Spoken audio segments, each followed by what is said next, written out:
Hi guys, welcome back to my channel. My name is Tosin Alabi. Today, as you could have seen from the title of the video, I'm going to be talking about the one concept. Like, is there anything like the one? When I say the one, I mean in the context of marriage and courting and all that good stuff. So basically, in this video, I'm going to talk about what I think about this concept, my scriptural backings, and if there's anything like that, or if it's a myth that we need to debunk, or all that good stuff. So if you'd like to know more, definitely keep watching.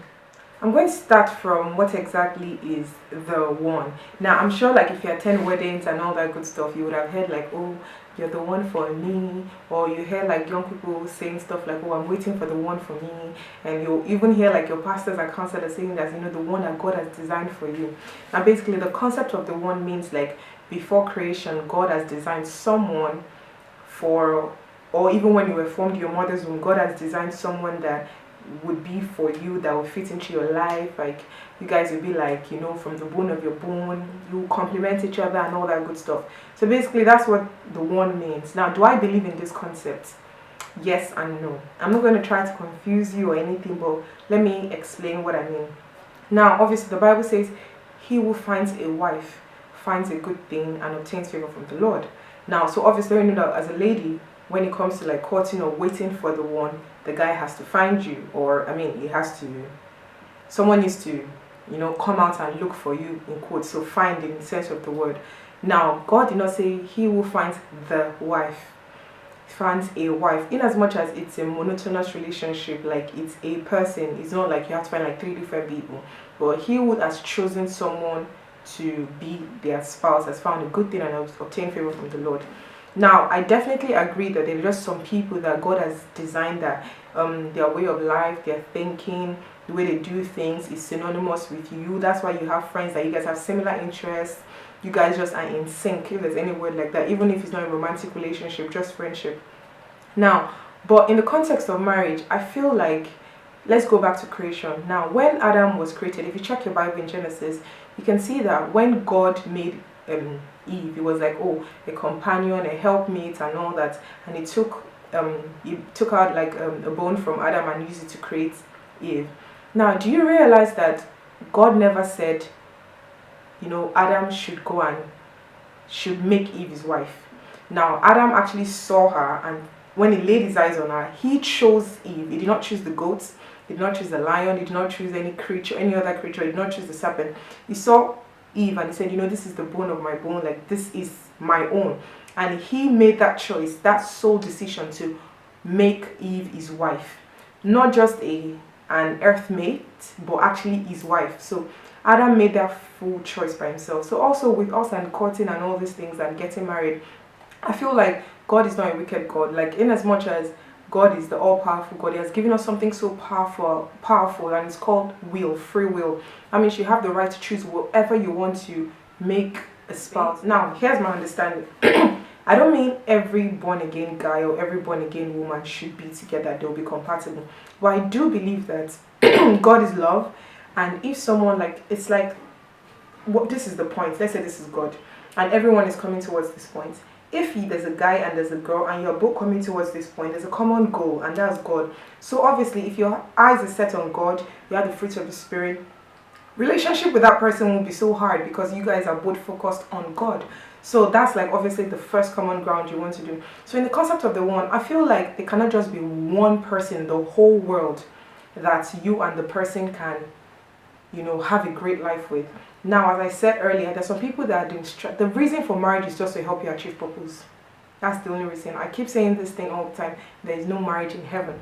So if you have the intention of, you think that, oh, my life, my partner, when you're in heaven, everyone is accountable for himself. There's no, you know, relationship in heaven. There's no husband, and that the glory of God will even be too encompassing that you wouldn't even think about being married. So when you decide to choose someone that you want to spend the rest of your life with, do you know you can get married to anybody? I mean, any believer, anybody, even a lunatic can get married to a person as long as you guys decide to live with each other. Now, I say things that you might marry someone that is not in the perfect will of God for you, and you guys will have a good life. But the problem with that is that you may not have a great life, and or the things that you're meant to less struggle about, you'll be struggling over. Now imagine marrying an unbeliever that later gives his life to Christ. Like, your first 5 years of your life, you'll be dealing with petty things, you'll be dealing with unforgiveness, you'll be dealing with not having the same values and all this good. But peradventure, if you're just married someone that understood you, someone that, in quotes, was like your bone of your bone, you will struggle less, you will achieve purpose more effectively. So basically, that's the concept of the one. The agenda of God is paramount, and no human disobedience can flood the agenda of God. If Jonah did not go to Nineveh, and the people of Nineveh needed to hear about Jesus, if he was disobedient and he never went, God will raise up another person. So don't think that, oh, because there's the one concept. If the person that God from his mother's womb has designed that, oh, he would be a nice husband for Tosin, and that guy does not work in line with God's will, do you think God is a wicked God? It's not going to make me wait around for him to get over himself. God will raise another person, because at the end of the day, it's not about the marriage, it's about the goal of God, the purpose of God.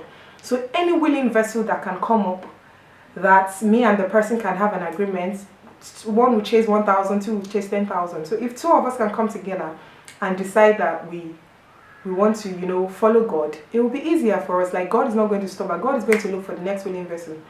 So let's say you, as a woman, God has designed you for a particular man, an amazing man of God, and you are not working in purpose. I'm role playing now, so it's more apparent to you, and you are not working in purpose. You're just living your life carelessly. In as much as you have potential, your potential has not manifested. Either of two things: you're going to delay the person that God has designed for you. You're going to delay the process, or the purpose of God is so urgent that someone else will just come along and just take your position, and then God is so merciful, he will always raise another person for you if you repent, you know. So basically, that's the concept of the one. That's what I think about the one. I feel like you can actually meet someone who seems like the one because you've accepted it. See, love is a choice. Being with someone is a choice.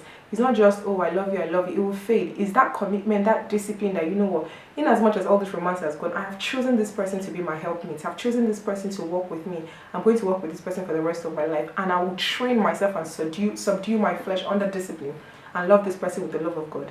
So I feel like even people that maybe say men of God, or even people that not necessarily in positions of leadership, that lose their spouse, like, they will find another person, and trust me, the latter is always greater than the former. So in as much as great that their former spouse was, if they walk in line with the will of God, their new marriage will be more blissful, because God is not a backward God, progress ever. So you don't want a relationship where the man is keep saying, oh, my ex-wife, my former wife, my dead wife, my dead wife. No, the new relationship will even be more bountiful than the last one. So basically, that's the concept of the one. Let me know what you think about it. Do you think that since the day you were born, there's only one person assigned for you for marriage? Or do you think God even assigns people for people? Or do you think that God has put a lot of people and say, you know what, choose, they are all my sons, they all care about the kingdom purpose, and choose the one you want, or accept the one that wants? And or do you think that God actually orchestrates the steps of people to meet for his purpose? So let me know your thoughts in the comment box below. I really love it. I say this all the time. I love it when you guys comment. I like when there's a dialogue in the comment box. Let me know what you guys think. Today is Sunday. I'm heading out now. Today is TCM's son's birthday. I'm not sure if I can make it, but I'm also going to see another friend. Today is our engagement, so I'm sure by the time she's watching it, she'll be like, to see, you know about this. So we're going to celebrate with her and all that good stuff. Anyway, have a lovely, blessed week ahead, and don't forget to share this video, to like, to drop a comment, and, you know, just tell the world about my channel. And I'll speak to you guys next time. Bye.